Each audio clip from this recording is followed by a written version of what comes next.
C'est-à-dire que tout le monde a sa petite idée. Donc déjà là, vous êtes mal partis. Les uns pensent que c'est le bio, les autres pensent que c'est le tout herbe, les autres pensent que c'est le tout technologie.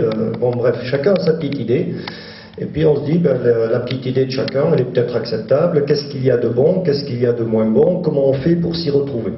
Parce qu'en fait, on se rend compte qu'on est complètement explosé dans les messages qui sont tous divergents.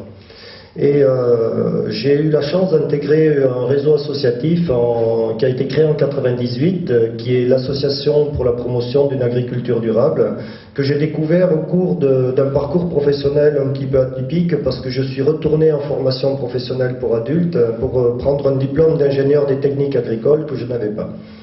Et ça a été possible parce que j'avais un niveau général qui me permettait d'y rentrer. Et donc avec mon nom un petit peu bizarre, j'ai une double culture. Je suis allemand d'origine et mes parents ont laissé leur ferme en Allemagne de l'Est à l'époque de la fermeture du rideau de fer.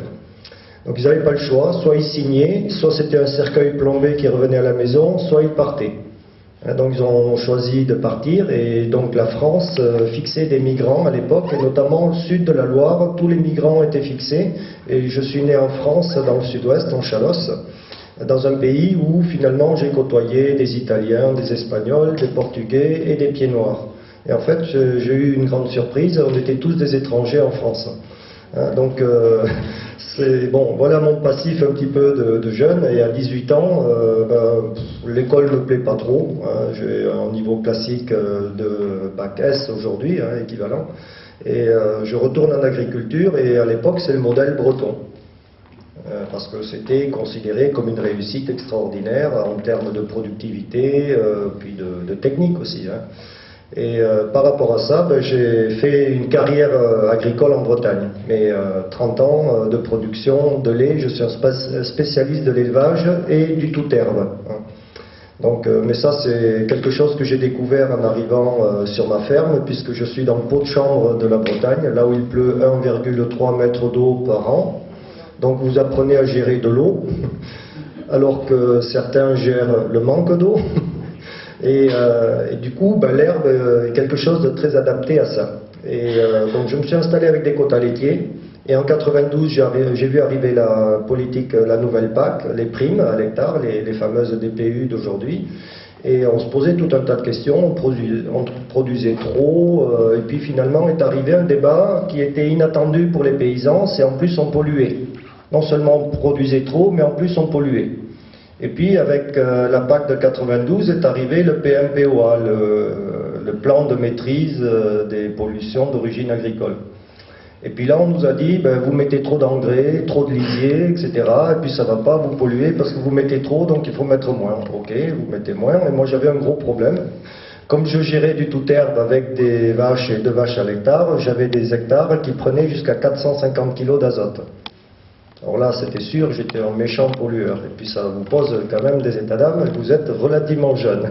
Et vous comprenez très vite que vous ne pourrez pas être paysan demain si vous polluez. Parce que c'était le message clé de la société. Et donc, vous y réfléchissez, vous demandez comment je vais faire pour produire autant, parce qu'il va falloir produire compte tenu que la population s'accroît, même si nous on nous disait qu'on produisait trop. Donc vous avez des petits, on va dire, c'est le bug, ça vous prend, c'est des uppercuts les uns après les autres. D'abord vous produisez trop, après vous produisez mal, après on va vous aider à produire moins, puisque c'était l'objet des DPU finalement. Et finalement, vous mettez encore trop d'engrais, vous polluez, et puis ça va pas. Et puis finalement, vous mettez trop de chimie, parce qu'il y a du phyto dans l'eau, ça va pas non plus. Et puis après, c'est le phosphore qui est dans l'eau, vous polluez encore. Et puis après le phosphore, ce sera les matières en suspension. Alors, toujours de la pollution de l'eau, et puis chaque nouvelle pollution qui vous tombe dessus, c'est un nouveau règlement, et encore quelque chose qui vous empêche de travailler. Alors là, vous êtes quand même très inquiet pour votre métier. Et c'est là que j'ai décidé de retourner à l'école pour me former avec une idée très précise. Et ça, c'est la grande chance quand vous êtes en formation professionnelle. Je l'ai faite en alternance tout en gardant ma ferme pendant 3 ans. Et j'ai pu, dans ma phase finale du mémoire d'ingénieur, soulever la question qui me préoccupait.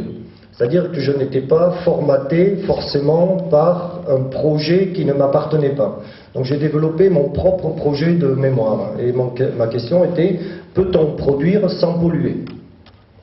Puisque finalement, c'était ce qui m'avait amené en formation.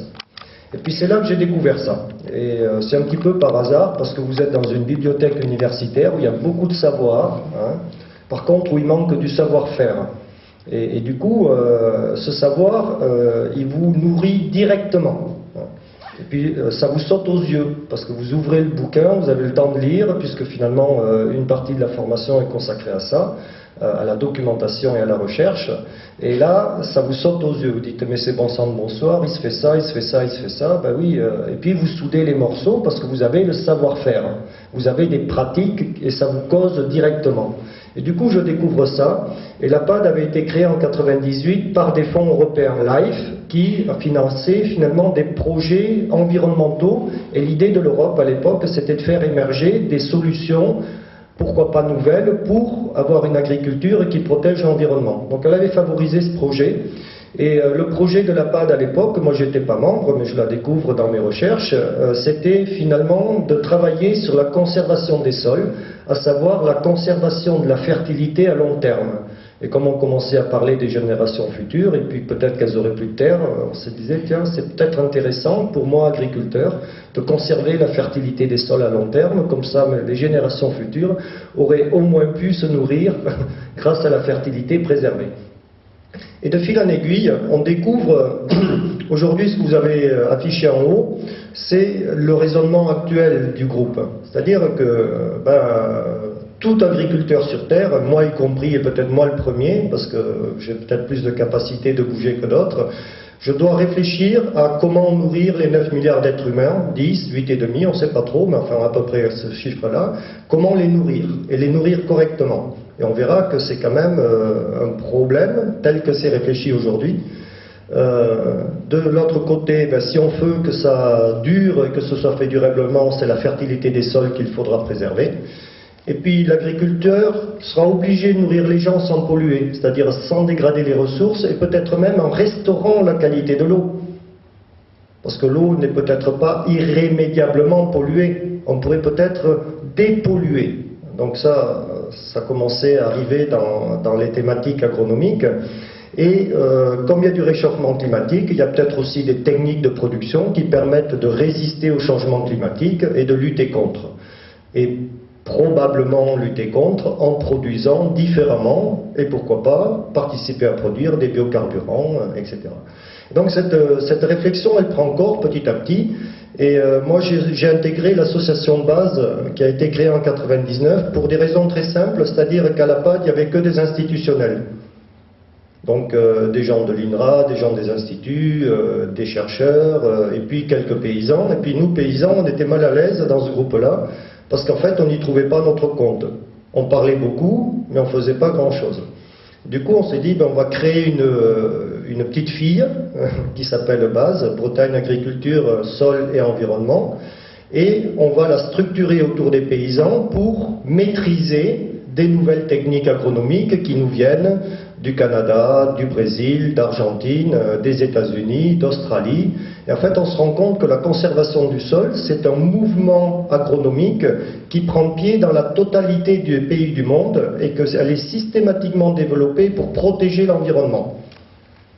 Donc là, ça vous interpelle un tout petit peu, et d'autant plus que on sait aujourd'hui que la prairie, par exemple, l'herbe, cultiver de l'herbe, c'est quelque chose qui permet de protéger l'environnement. Et moi qui étais producteur d'herbe, je me disais, après tout, je protège l'environnement, mais comme je mets peut-être trop d'azote, peut-être que je pollue quand même. Et donc ça permet de connecter des choses qui deviennent assez intéressantes, dans laquelle vous progressez. Et donc à base, on a permis aux agriculteurs, connecter un réseau européen qui est en bleu derrière et un réseau mondial, de faire bouger énormément de savoir. C'est-à-dire on a systématiquement réinvité nos collègues de l'étranger, des scientifiques, des techniciens, des agriculteurs, pour qu'ils nous expliquent ce qu'ils faisaient. Donc on avait des situations comme ce soir, très formelles, où finalement c'est un Brésilien qui vient et on trouve un traducteur, de préférence un paysan, c'est-à-dire quelqu'un qui a la même culture que lui pour que la traduction soit bonne. Et donc ça a très bien marché. On a beaucoup appris de nos collègues étrangers qui nous ont un petit peu débriefé, mis les points sur les i, donné des perspectives, prévenu de ce qui allait se passer aujourd'hui et demain. Donc quelque part, ils étaient déjà eux en préparation et en recherche, que nous on n'était absolument pas. Donc ça a très bien marché. Et en 2003-2004, on était à peu près prêt pour mettre des mots et des paroles sur exactement ce qu'on faisait. Les agriculteurs avaient beaucoup de réussites, beaucoup d'échecs dans leurs nouvelles techniques sur la conservation des sols. Et on a commencé à mettre en forme les réussites et les échecs, essayer de comprendre pourquoi, donc un petit peu de méthode, pourquoi ça marchait pas. Et petit à petit, on leur a proposé un modèle dans lequel ils pourraient se projeter pour un nouveau cycle de développement agricole. Et ce modèle, je vais vous le présenter. Et quand on a compris, et quand on voit tout ce qu'on peut faire, ça décoiffe un peu. Et c'est dans ce mouvement-là, en 2003, que j'ai ouvert le dossier du bois raméal fragmenté pour mes collègues agriculteurs. Et on utilise le bois pour faire de la fertilité et fertiliser des cultures de blé, de maïs et tout ce qu'on veut, avec des résultats extraordinaires. Aujourd'hui, c'est plus 30% de rendement qui tombe. On résiste à la sécheresse, ça pousse toujours. Il y a plein de choses qu'on ne comprend pas. Et les gars, ils en redemandent. Donc on est plutôt optimiste. Donc ça n'a pas suffi parce qu'en 2004, on avait un problème. On s'est dit, mais notre production agricole, elle va où? On s'est posé cette question-là. Donc on voyait bien qu'elle partait dans les coopératives, dans les groupes, et finalement que l'interface entre la ville et la société et la ville, et puis les agriculteurs, c'est l'agro-industrie. Alors on peut en penser tout ce qu'on veut, on n'est pas là pour porter des jugements de valeur. Et donc dans cette analyse, il apparaît que 9 milliards d'êtres humains, à 80% habiteront en ville.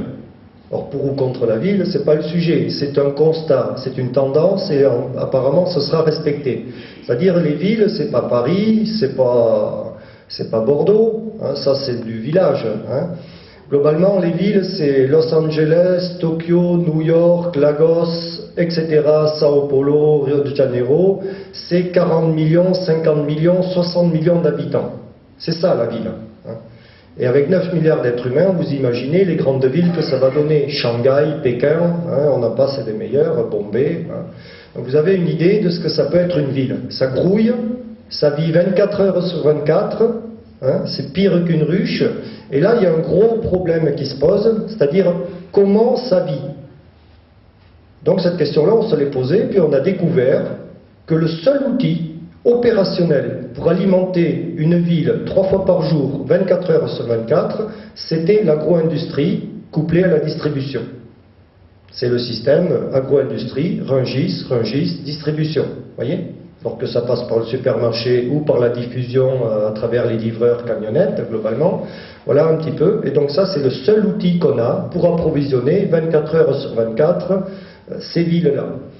Et puis les agro-industriels, on les a contactés, ils ne voulaient pas nous croire que demain, disons en 2004, hein, que quelques années après, les commodités agricoles, c'est-à-dire le blé, le grain, le maïs, tout ce que vous voulez, seraient peut-être plus chères et rares.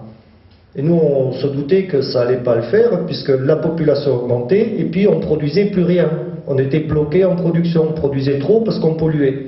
Donc on voyait bien que sur le marché mondial, ça risquait de se tendre, et nos collègues des autres pays, y compris des pays du groupe de Caire, nous avaient expliqué qu'on était complètement barjots de ne plus produire. Et qu'à ce rythme-là, on n'existerait même plus demain, parce que politiquement, quand vous n'avez plus d'agriculture, vous n'avez plus de valeur. Et comme ça, hein, ils vous le disent comme ça. Alors là, vous êtes un petit peu inquiet. Donc on contacte nos collègues de l'agro-industrie et on monte le cluster Ouest, où finalement on va se mettre autour de la table pour discuter de ça. Et heureusement qu'il y a eu les émeutes de la faim en 2007-2008, qui leur a permis de comprendre que tout ce qu'on racontait, c'était peut-être pas tout à fait faux.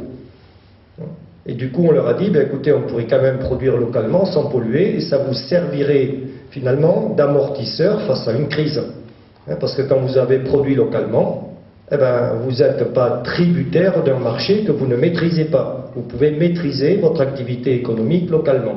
Et ça oblige de nouveaux rapports entre l'agriculture et l'industrie, l'agro-industrie notamment.